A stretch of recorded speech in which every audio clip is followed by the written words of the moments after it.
掌厨。鸭梨1个，枸杞3克，调料冰糖30克。做法：将洗净的鸭梨去除果皮，用清水洗净，再把果肉切开，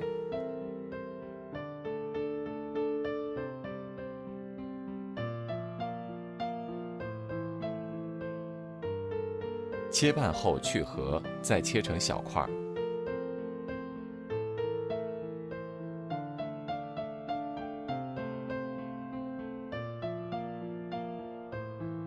浸泡于淡盐水中备用。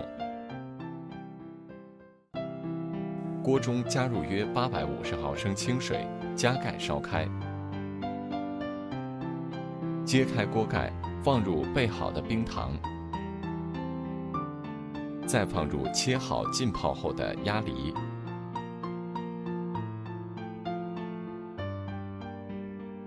盖上盖子，中火煮5分钟至冰糖融化。揭盖，放入洗净的枸杞拌匀，煮片刻，直至糖水熟透且入味。营养分析：鸭梨含有苹果酸、柠檬酸、维生素 B1、维生素 B2、维生素 C、胡萝卜素等，有润肺、凉心、消痰、降火、解毒的功效。盛出即可食用。制作指导：枸杞用温水泡开后再煮，会使糖水味道更好。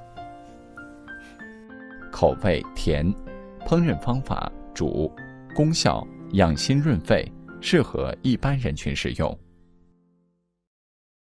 看视频学做菜就选掌厨。